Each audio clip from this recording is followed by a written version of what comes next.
다 함께 사도신경으로 우리의 신앙을 고백하겠습니다. 나는 전능하신 아버지 하나님 천지의 창조주를 믿습니다. 나는 그의 유일하신 아들 우리 주 예수 그리스도를 믿습니다. 그는 성령으로 잉태되어 동정녀 마리아에게서 나시고 본디오 빌라도에게 고난을 받아 십자가에 못 박혀 죽으시고 장사된 지 사흘 만에 죽은 자 가운데서 다시 살아나셨으며 하늘에 오르셔 전능하신 아버지 하나님 우편에 앉아 계시다가 거기로부터 살아있는 자와 죽은 자를 심판하러 오십니다. 나는 성령을 믿으며 거룩한 공교회와 성도의 교제와 죄를 용서받는 것과 몸의 부활과 영생을 믿습니다. 아멘. 다 함께 찬송가 149장 주 달려 죽은 십자가 함께 찬양하겠습니다.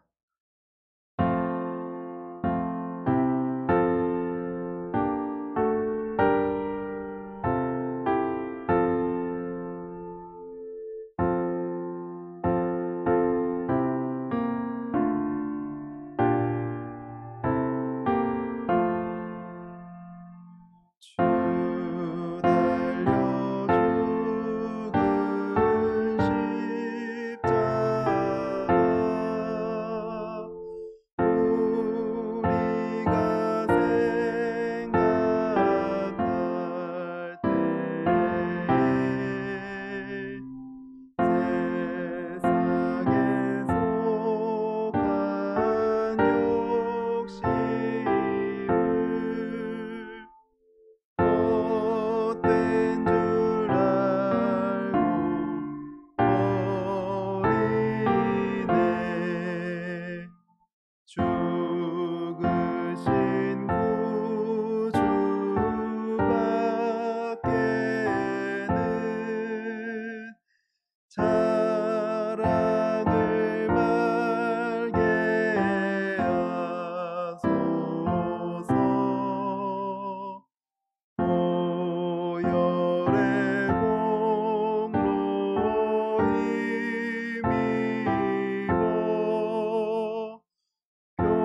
교만한 마음을 버리네. 못 박힌 손 밟으니 큰 자비 나타내셨네.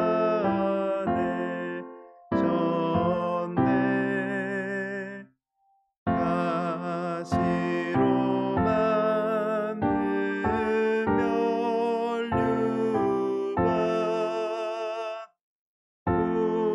우리를 위해 쓰셨네. 온 세상 만물 가져도 주내 못 따라가겠네.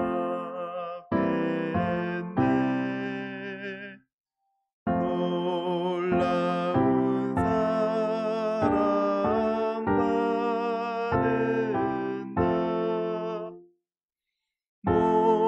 몸으로 재물 삼겠네. 아멘. 성경 봉독하겠습니다. 마가복음 15장 33절부터 39절까지입니다. 마가복음 15장 33절 말씀에서부터 39절까지 우리가 한 목소리로 읽어보겠습니다. 제6시가 되매 온 땅에 어둠이 임하여 제9시까지 계속하더니 제9시에 예수께서 크게 소리 지르시되 엘리 엘리 라마 사박다니 하시니 이를 번역하면 나의 하나님 어찌하여 나를 버리셨나이까 하는 뜻이라. 곁에 섰던 자 중 어떤 이들이 듣고 이르되 보라 엘리야를 부른다 하고 한 사람이 달려가서 해면에 신 포도주를 적시어 갈대에 꿰어 마시게 하고 이르되 가만두라 엘리야가 와서 그를 내려주나 보자 하더라. 예수께서 큰 소리를 지르시고 숨지시니라. 이에 성소 휘장이 위로부터 아래까지 찢어져 둘이 되니라. 예수를 향하여 섰던 백부장이 그렇게 숨지심을 보고 이르되 이 사람은 진실로 하나님의 아들이었도다 하더라. 아멘. 지난주부터 대림절이 시작되었습니다. 대강절이라고도 부르는 절기인데 성탄절 4주 전부터 준비하는 절기입니다. 이번 주가 두 번째 주일이니까 이제 두 주가 지나면 성탄절을 맞이하게 되죠. 대림절은 예수님이 오시는 날을 기대하고 준비하는 것이 주된 의미입니다. 그렇기 때문에 우리는 주님이 오심을 기대하면서 잘 준비해야 하고 기대해야 되는데 그렇다면 그 이유가 무엇일까? 우리가 왜 잘 준비하고 기대해야 할까? 예수님이 오시는 날을 왜 우리는 기대해야 하는 것일까? 그것은 예수님이 이 땅에 오신 목적을 보면 잘 알 수가 있습니다. 그렇다면 예수님은 이 땅에 왜 오시는 것일까요? 태초부터 지금까지 이어져 왔던 벽을 무너뜨리기 위해 오시는 것입니다. 인간이 죄를 범하여 하나님과 인간 사이에 가로막혔던 벽을 예수님이 허물어뜨리시는 것이죠. 그 일은 바로 우리가 지금까지 마가복음을 읽어오면서 향해 왔던 예수님의 죽음으로 이루어집니다. 예수님이 인간을 대신하여 죽으심으로 하나님과 인간 사이에 가로막혔던 벽이 무너지고 이전의 세상이 아닌 새로운 세상, 바로 하나님의 나라가 도래하게 된 것입니다. 성탄절을 준비하는 대림절을 지내면서 우리는 오늘 주님이 이 땅에 오시는 목적이 되는 이 죽음의 사건을 잘 살펴보기를 원합니다. 그리하여 주님의 오심을 진정으로 기뻐하는 우리가 되기를 원합니다. 지금까지 마가복음을 쭉 이어서 살펴보았습니다. 지난주에 말씀을 15절로 마쳤기 때문에 16절부터 오늘 다뤄야 하는데 시간이 없는 관계로 이번 주는 예수님의 죽음에 관해서, 다음 주는 그리고 예수님의 부활에 관해서 다루고 마가복음을 마치려고 합니다. 시간이 없다는 말은 이제 제가 중등부에서 설교를 하는 시간이 오늘을 포함해서 두 번밖에 남지 않았다는 것을 의미합니다. 다음 주까지 제가 설교를 하고 다른 교회로 부임을 받아 떠나게 됩니다. 이런 소식이 갑작스러울 수도 있지만 오히려 저보다 더 잘 맡아주실 목사님이 오시니까 말씀을 잘 듣고 더 많이 성장하는 여러분이 되었으면 좋겠습니다. 본격적으로 말씀을 보겠습니다. 예수님은 십자가형을 선고받고 군인들에게 온갖 모욕과 고난을 당합니다. 너무 고통이 심했던지 다른 사람을 시켜서 십자가를 지고 가게 했을 정도였죠.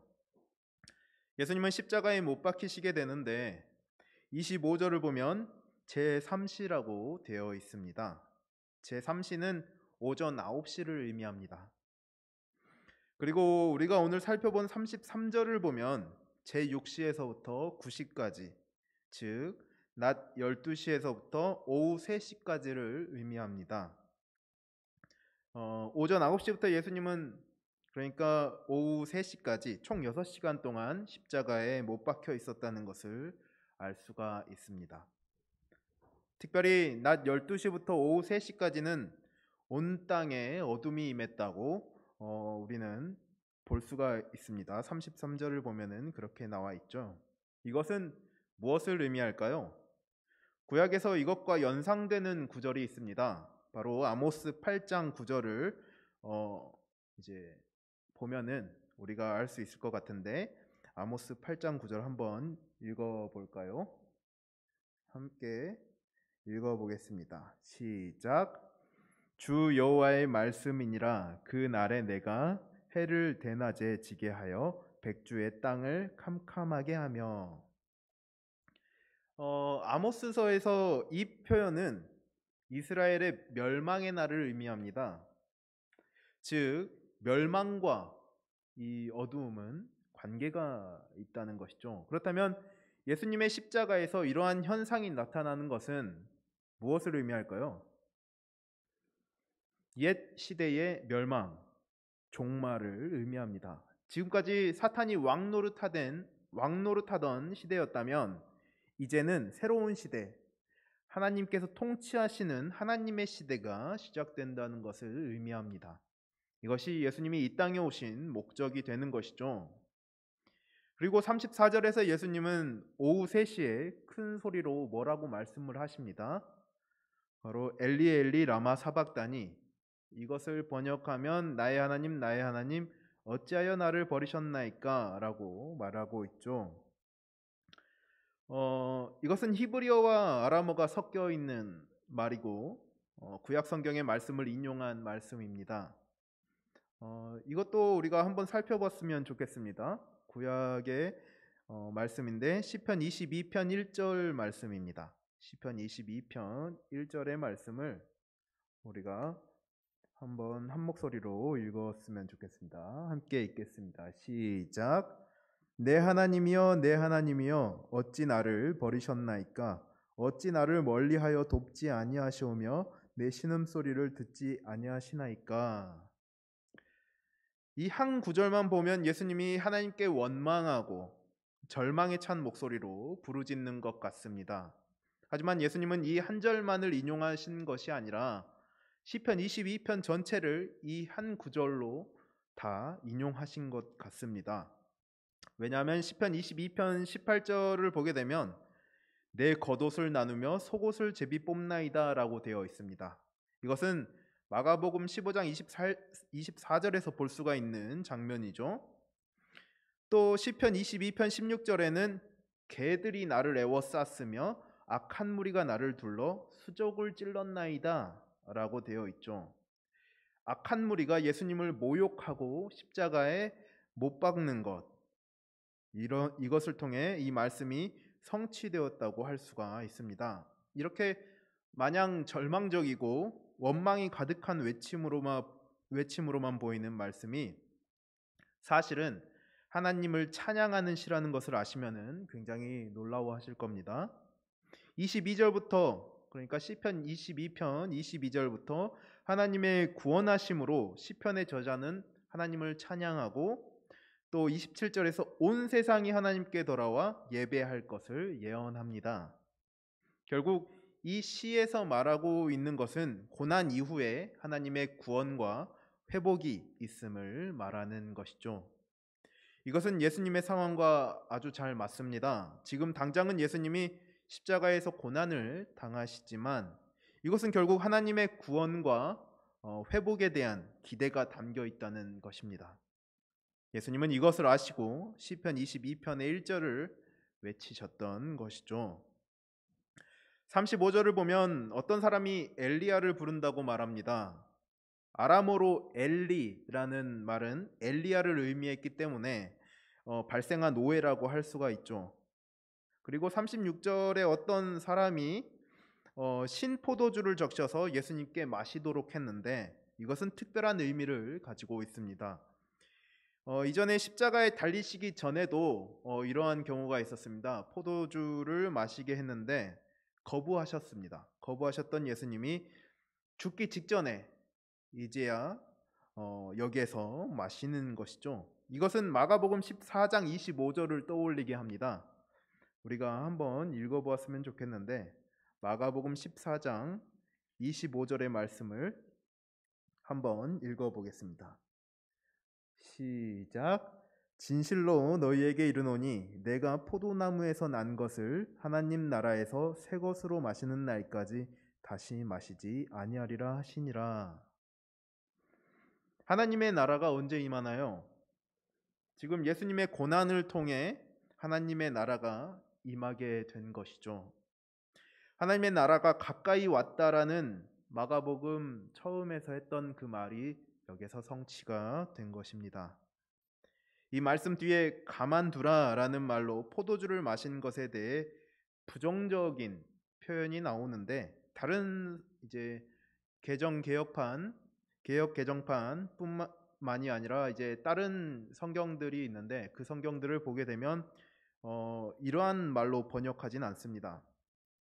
그리고 원어에서도 특별히 이 부분을 부정적으로 말하지 않고 있는 것으로 보아서 예수님이 이때에 마셨고 그리고 이제 엘리야가 돕는지 보자 이렇게 말하는 것이라고 할 수가 있죠.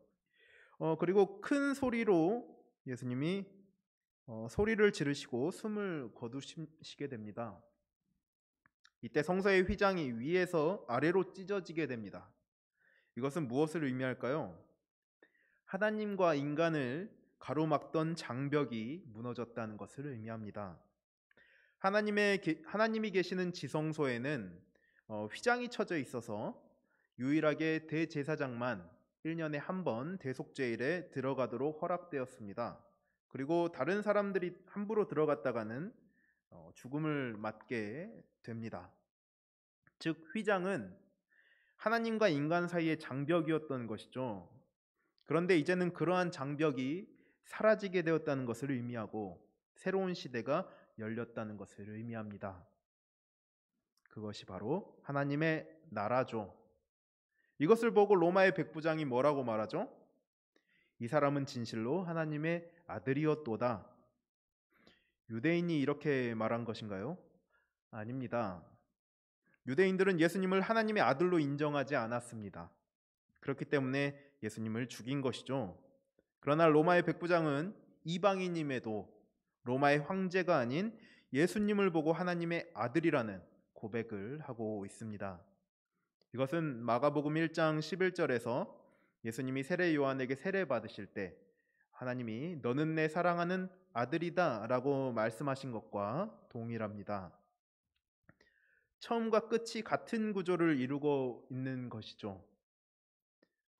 이제 처음에도 하나님의 아들이라고 예수님이 불렸듯이 마지막에도 하나님의 아들이라고 불리고 있습니다. 이러한 구조를 수미상관 그리고 인클루지오라고 부릅니다. 이 구조가 의미하는 것은 처음과 끝에서 말하는 것이 그 사이의 중심 내용이라는 것이죠. 즉 마가복음의 처음과 끝에서 예수님을 하나님의 아들이라고 고백했다는 것은 마가복음의 중심 내용이 무엇이라는 것인가요? 하나님의 아들, 예수님은 하나님의 아들이시다. 이것을 말하고 있습니다. 이렇게 성경은 우리에게 증언하는 것이죠. 사랑하는 여러분, 예수님의 탄생을 기뻐하고 즐거워해야 하는 이유를 오늘의 말씀에서 말하고 있습니다. 하나님과 우리가 원수였던 관계에서 예수님의 고난으로 장벽이 사라지게 되었습니다. 하나님의 아들을 통해 내미신 화해의 손길로 우리가 하나님과 다시 함께 살 수 있게 된 것이죠. 이것을 알게 되므로 우리에게 성탄절은 얼마나 감사하고 또 감사해야 하는 날인지 모릅니다. 오늘날 우리가 하나님의 자녀가 된 것은 성탄절이 없었다면 오지 못했을 것입니다. 그러니 그 날을 기대하고 준비하면서 기념하시기 바랍니다. 그리고 예수님의 죽음이 우리에게 어떤 의미가 되는지 다시금 곱씹으시는 그리고 감사하며 즐거워할 수 있는 여러분이 되기를 간절히 원합니다. 기도하겠습니다. 인간이 죄를 지어 하나님을 멀리하였는데 하나님이 먼저 다가오셔서 손을 내밀어 주시니 너무나도 감사드립니다. 우리의 죄로 인해 아들을 보내주시고 아들의 고난을 통해 이 땅에 하나님의 나라를 세우심은 우리의 복음이 됩니다. 이 복음을 세상에 전하는 귀한 사명으로 우리가 잘 감당하게 하시고 하나님의 통치 안에서 살아가는 우리가 되게 하여 주옵소서. 우리가 대림절을 지내고 있는데 주님이 오심이 우리에게 어떤 의미가 있는지 말씀을 통해 되새기게 하시고 주님을 맞이할 준비를 잘할 수 있는 우리가 되게 하옵소서. 늘 감사하게 하시고 기뻐하게 하시고 하나님 자녀됨을 즐거워할 수 있는 우리가 되기를 간절히 원하며 우리 구주 예수 그리스도의 이름으로 기도합니다. 아멘. 광고하도록 하겠습니다.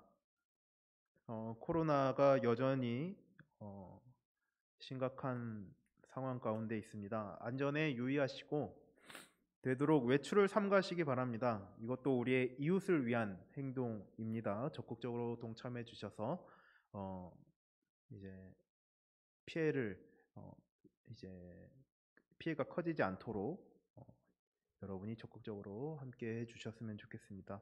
혹여나 이제 확진자와 동선이 같거나 확진자와 접촉을 해서 확진 판정을 받은 친구가 생긴다면 즉시 선생님과 저에게 우선적으로 연락해 주시면 감사하겠습니다. 그리고 사회적 거리두기 2단계가 아직까지 진행되고 있는데 어, 풀어질 수도 있다라는 말이 있습니다. 그렇지만 아직도 상황이 좋지 않기 때문에 영상으로 예배를 대체합니다. 별 말이 이제 또 다른 광고가 나가기 전까지는 이제 영상으로 예배 드린다는 것을 아시고 계시면은 감사하겠습니다. 설교 말씀을 듣고 짤막한 요약이나 느낀 점을 선생님께 보내주시기 바랍니다. 예배 출석 체크를 이제 그렇게 하도록 하겠습니다. 이제 자신이 느낀 점, 예배를 통해서 듣고 깨달은 점, 또 뭐 말씀의 요약 이런 것들을 보내주신다면 짤막하게 보내주신다면 그것으로 출석 체크를 하도록 하겠습니다. 네, 그리고 이제 말씀 가운데에서 말씀드렸듯이 저는 이제 이번 주 그리고 다음 주까지 설교를 하게 되고 이제 다른 교회로 가게 됩니다. 어, 여러분들과 한 3년 동안 이 교회에서 함께 했었는데 어, 여러분들에게 좋은 영향이 있었는지 모르겠습니다. 그래도 최선을 다해서 섬기고자 노력했었고 또 말씀을 올바르게 전하려고 열심히 노력했는데 네, 여러분들이 잘 이제 말씀을 들으셨고 또 그렇게 듣고 들은 대로 행동하시면 또 삶을 살아가시면은 그것으로 만족할 것 같습니다. 네. 또 다른 목사님이 오셔서 귀한 말씀을 전해 주실 때도 여러분들이 잘 들으시고 또 그렇게 살아가시면서 하나님의 자녀다운 삶을 살아가시는 여러분들이 되었으면 좋겠습니다. 네, 이것으로 광고를 마치겠습니다. 다 함께 주기도문으로 예배를 마치겠습니다. 함께 주기도문 하겠습니다. 하늘에 계신 우리 아버지, 아버지의 이름을 거룩하게 하시며 아버지의 나라가 오게 하시며 아버지의 뜻이 하늘에서와 같이 땅에서도 이루어지게 하소서. 오늘 우리에게 일용할 양식을 주시고 우리가 우리에게 잘못한 사람을 용서하여 준 것 같이 우리 죄를 용서하여 주시고 우리를 시험에 빠지지 않게 하시고 악에서 구하소서. 나라와 권능과 영광이 영원히 아버지의 것입니다. 아멘.